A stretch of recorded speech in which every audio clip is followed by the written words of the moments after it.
బులెటిన్లో మనం మరో బ్రేకింగ్ న్యూస్ చూస్తున్నాం. మరి కాసేపట్లో ఉద్యోగ సంఘాలతో సీఎం రేవంత్ రెడ్డి సమావేశం కానున్నారు. సాయంత్రం 5 గంటలకు జూబ్లీ హిల్స్లోని మర్రి చెన్నారెడ్డి మానవ వనరుల అభివృద్ధి కేంద్రంలో జరిగే సమావేశానికి హాజరు కావాలని ముఖ్యమంత్రి కార్యాలయం నుంచి టీఎన్జీఓ టీజీఓతో పాటు గుర్తింపు పొందిన టీచర్ల సంఘాల నేతలకు సమాచారం వెళ్ళినట్లు తెలిసింది. ఈ సమావేశంలో పెండింగ్లో ఉన్న 4 డిఏలు, 317 జీవో సవరణ, ఉద్యోగుల health scheme, employees medical bills, CPS రద్దు, పిఆర్సీ, జోనల్ వ్యవస్థ, ట్రాన్స్ఫర్లు వంటి అంశాలపై చర్చించే అవకాశాలు కనిపిస్తున్నాయి.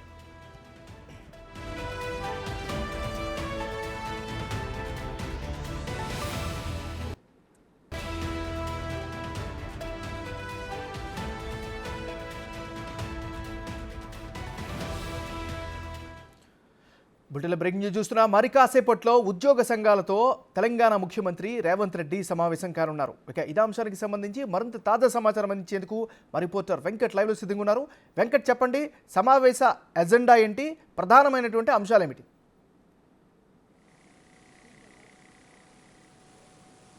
మేడం, మరికొద్దిసేపట్లో రాష్ట్ర వ్యాప్తంగా ఉన్నటువంటి ఉపాధ్యాయులు, ఉపాధ్యాయ సంఘాలు, అట్లనే ఉద్యోగులు, ఉద్యోగ సంఘాలతో ఇవాళ రేవంత్ రెడ్డి భేటీ కాబోతున్నారు. ఎంసీహెచ్ఆర్ కార్యాలయంలో ఇవాళ వీళ్ళందరితో కూడా సమావేశం ఏర్పాటు చేస్తున్నారు. గత 10 సంవత్సరాల కాలంలో ఉపాధ్యాయులు కావచ్చు, ఇటు ఉద్యోగులు అట్లనే ఎలాంటి ఇబ్బందులు ఎదుర్కొన్నారు. మన గతంలో కేసీఆర్ హయాంలో చూసినట్లయితే చాలా మంది ఉద్యోగులు కింది స్థాయి నుంచి, గ్రామ పంచాయతీ ఉద్యోగుల నుంచి పై స్థాయి ఉద్యోగుల వరకు కూడా అనేక ఇబ్బందులు ఎదుర్కొన్నటువంటి పరిస్థితులు ఉన్నాయి. రోడ్లు ఎక్కినటువంటి సిచ్యువేషన్, నిరసన తెలిపినటువంటి సిచ్యువేషన్ కూడా చాలా చూసినాం. ఈ గత 10 ఏళ్ళ కేసీఆర్ పాలనలో ఎవరిని కూడా ఉద్యోగస్తులు కావచ్చు, ఉద్యోగులు ఎవరిని కూడా దగ్గరికి రానివ్వనటువంటి సిచ్యువేషన్ సందర్భాలు కూడా చాలా చూసినాం. తర్వాత ఈ 10 ఏళ్ల కాలం తర్వాత కూడా నూతనంగా ఏర్పడినటువంటి కాంగ్రెస్ ప్రభుత్వం వచ్చిన తర్వాత ఇటు ఉపాధ్యాయులు కావచ్చు, ఉద్యోగులు, అట్లనే అన్ని సామాజిక వర్గాలు కావచ్చు, ఇట్లా ఆర్టీసీకి సంబంధించి ఇట్లా అన్ని వర్గాలకు సంబంధించిన ఉద్యోగులతో భేటీ అవుతున్నారు. ఒక్కొక్కటి నెరవేరుస్తూ వస్తున్నటువంటి సందర్భం మనకు కనిపిస్తూ ఉంది. రీసెంట్గా ఆర్టీసీ కార్మికులు కూడా 21% పిఆర్సీ కూడా పెంచినటువంటి సందర్భాలు ఉన్నాయి. ఇట్లా మరికొంతమంది ఇప్పుడు టీచర్స్, ఉపాధ్యాయులందరూ కూడా ఎంసీహెచ్ఆర్కి వస్తున్నటువంటి సందర్భం ఉంది. 4:30కు సీఎం రేవంత్ రెడ్డి ఆధ్వర్యంలో అట్లనే మన కోదండరామ్ సార్ కూడా, ప్రొఫెసర్ కోదండరామ్ సార్ కూడా ఇక్కడికి రాబోతున్నారు.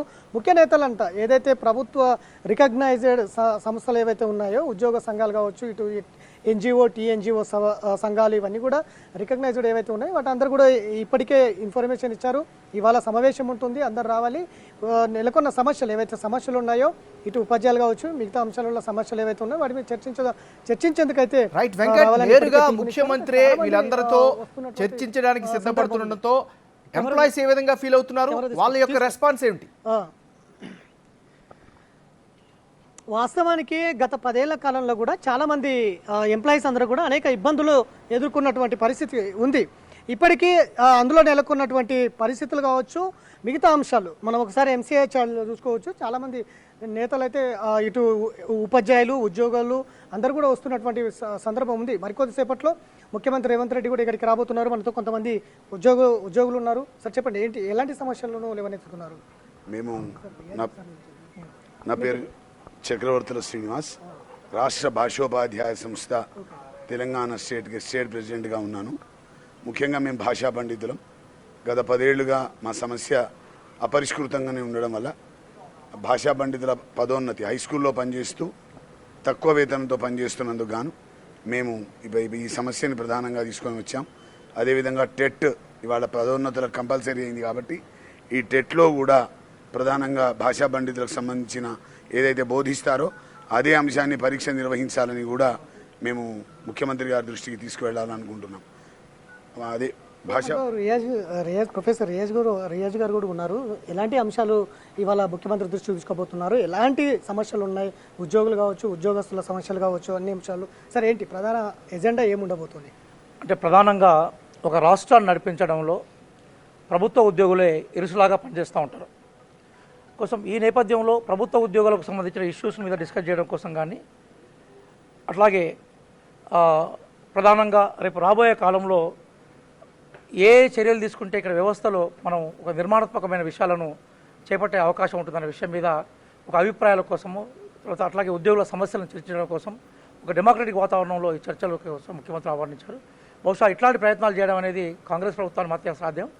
ఆ కోణంలోనే ఒక ఫ్రూట్ఫుల్ డిస్కషన్ తర్వాత రాబోయే కాలంలో మేము పరిపాలనాపరమైన అనేక సంస్కరణలు తీసుకురావాలనుకుంటున్నాం. అవన్నిటికీ ఇది పునాదిగా ఉంటుందని మేము భావిస్తూ ఉన్నాం. సార్, గతంలో కేసీఆర్ ప్రభుత్వంలో గ్రామ పంచాయతీ లెవెల్లో ఉన్న ఉద్యోగులు కూడా చాలామంది రోడ్లోకి నిరసన తెలుపుతున్నటువంటి సందర్భాలు చూసినాం. స్పౌజ్ టీచర్స్ కూడా చాలా ఇబ్బందులు పడుతున్నటువంటి సిచ్యువేషన్ కూడా ఉంది ఒకవైపు. అలాంటి అంశాలు ఏమన్నా చర్చ చాలా విషయాలు ఉన్నాయండి. ఒకటో జనరల్గా ఉద్యోగులకు సంబంధించిన భౌతిక అంశాలు, మానసిక ఒత్తిళ్లు, భవిష్యత్తులో సంస్కరణలు, పరిపాలనా రంగంలో వీళ్ళని ఇన్వాల్వ్ చేసే విషయాలు, వీటన్నిటి మీద చర్చ ఉంటుంది. చర్చ అనేది ఒక అంశానికి పరిమితం కాదు. ప్రధానంగా ముఖ్యమంత్రి గారు వీళ్ళ విషయాలను వినడానికి ప్రాధాన్యత ఇస్తారు. దాని తర్వాత ఆచరణాత్మకమైన ప్రతిపాదనలు చేసి ఒక అద్భుతమైన తెలంగాణ వ్యవస్థను, పరిపాలనా వ్యవస్థను తీసుకొచ్చే ప్రయత్నంలో మొదలుంటారు. ఎవరెవరిని ఆహ్వానించారు ఇందులో ప్రధానంగా? నేను మళ్ళీ చెప్తాను. సో ఇది మొత్తం మీద అయితే ఇటు గత ప్రభుత్వం కంటే కూడా ప్రజాప్రభుత్వం వచ్చిన తర్వాత రాష్ట్రంలో ఆర్థిక నియంత్రణ చేపట్టారు. ఆర్థిక నియంత్రణ తర్వాత కూడా గత ప్రభుత్వంలో ఉన్నటువంటి ఒడిదుడుకులు ప్రస్తుతం లేవు. నిలకడగా రాష్ట్ర ప్రభుత్వం కావచ్చు, రాష్ట్ర ఖజానా కూడా నిలకడగా వెళ్తున్నటువంటి సందర్భం ఉంది. అందుకే నెలలో మొదటి రోజునే ఉద్యోగాలకు జీతాలు ఇస్తున్నటువంటి సందర్భం ఇప్పుడు ప్రజాపాలనలో చూస్తున్నాం. అంతేకాదు ఆర్టీసీ సంస్థకు సంబంధించిన ఇచ్చిన హామీల్లో కూడా 21% పిఆర్సీని కూడా పెంచుకున్నటువంటి సందర్భం కనిపిస్తుంది. ఇట్లా ఒక్కొక్క అంశాన్ని తెర మీదకి తీసుకొచ్చి ఆ సమస్యలను పరిష్కరించే విధంగా ముఖ్యమంత్రి రేవంత్ రెడ్డి ముందుకు వెళ్తున్నటువంటి సిచ్యువేషన్ చూస్తున్నాం. అందులో భాగంగానే గత 10 ఏళ్ల కాలంలో ఇటు ఉపాధ్యాయులను, రాష్ట్ర ఉద్యోగులను కూడా ఎవరికి దగ్గరికి రానివ్వనటువంటి సిచ్యువేషన్ కూడా మనం చూసినాం. ఇప్పుడు ఈ ఉద్యోగ సంఘాలందరినీ కూడా పిలిచిన వెంటనే ముఖ్యమంత్రి రేవంత్ రెడ్డి కలవడానికి హామీ ఇచ్చారు. వాళ్ళ సమస్యలు తీర్చేందుకు కూడా కృషి చేస్తున్నటువంటి సందర్భం కనిపిస్తుంది. ఇప్పటికే ఉద్యోగ సంఘాలతో, ఉద్యోగులతో, ఎమ్మెల్సీలతో, ఉపాధ్యాయ ఎమ్మెల్సీలతో అందరితో సమావేశం ఏర్పాటు చేసి అందులో ఉన్న సమస్యల మీద దృష్టి పెట్టి వాటి సమస్యలు పరిష్కరించేందుకైతే కృషి చేస్తున్నందుకు మొత్తం ఉపాధ్యాయులు కావచ్చు, టీచర్స్ అందరూ కూడా హర్షాది వ్యక్తం చేస్తున్నటువంటి సిచ్యువేషన్ అయితే కనిపిస్తుంది. మేడం, మరికొద్దిసేపట్లో ముఖ్యమంత్రి ఎంసీహెచ్ఆర్కి రాబోతున్నారు. ఇప్పటికే ఏదైతే రికగ్నైజ్డ్ సంఘాలకు ఏదైతే ఇన్ఫర్మేషన్ ఇచ్చారో వాళ్ళందరూ కూడా ఒక్కొక్క యూనియన్కి సంబంధించి నలుగురు వస్తున్నారు. ముఖ్యమంత్రితో భేటీ అవ్వబోతున్నారు. 10 ఏళ్ల కాలంలో కావచ్చు, ఇంకా అనేక సమస్యలు, పోస్టింగ్లు కావచ్చు, ఇట్లా ఒక్కొక్క అంశం, ట్రాన్స్ఫర్లు కావచ్చు, పిఆర్సీ కావచ్చు, పెన్షన్ సంబంధించి ఇట్లా అన్ని అంశాల్లో కూడా చర్చించే అవకాశం అయితే కనిపిస్తుంది. Thank you Venkat.